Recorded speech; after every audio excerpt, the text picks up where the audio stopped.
বাংলাদেশের মানুষ আর বাংলাদেশের খাবার আমার খুবই পছন্দের।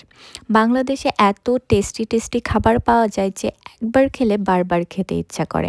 তো তেমন একটা আমার ফেভারিট খাবার আজকে আমি তোমাদের সাথে শেয়ার করব। বাংলাদেশের প্রত্যেকটা সেমাই আমার খুব পছন্দের। তো আজকে আমি তোমাদের সাথে বাংলাদেশের রোস্টেড সেমাইয়ের রেসিপি শেয়ার করব।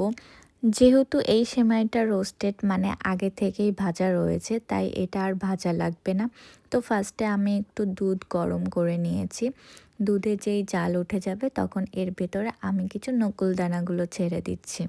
তোমরা চাইলে চিনিও ইউজ করতে পারো, কিন্তু চিনির থেকে এই নকুলদানাতে বেশি টেস্ট হয়। এই জন্য আমি নকুলদানাই দিয়ে থাকি। এবার দেব পরিমাণ মতন লবণ। তারপর ভালো করে এটা ৫ মিনিটের মতন জাল দিয়ে দেব। একটু গাঢ় যেই হয়ে যাবে তখন এর ভেতরে আমি দিয়ে দিলাম সেমাইটা। সেমাইটা অল্প একটু আমি জাল দেব, বেশি জাল দিলে কিন্তু গলে যাবে। তারপরে আমি আঁচটা নিভিয়ে দেব। তোমরা চাইলে এর ভেতরে কাজু কিশমিশও দিতে পারো, কিন্তু আমার বাড়িতে কাজু কিশমিশ ছিল না, এই জন্য আমি আর দিলাম না।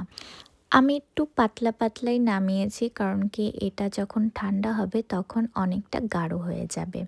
তো এই যে রেডি আমার বাংলাদেশের ফেভারেট সেমাই। এর পরবর্তীতে আমি তোমাদের সাথে বাংলাদেশি লাচ্ছা সেমাইয়েরও রেসিপিটা শেয়ার করব। বা ইন্ডিয়ান সেমাই আমার তেমন একটা ভালো লাগে না, কারণ কি মোটা মোটা থাকে, অনেকটা চাউমিনের মতন। যাই হোক, কেমন লাগলো তোমাদের আজকের ভিডিওটা অবশ্যই কিন্তু কমেন্টে জানিও। আর ভালো লাগলে অবশ্যই লাইক আর শেয়ার করে দিও। Bye bye.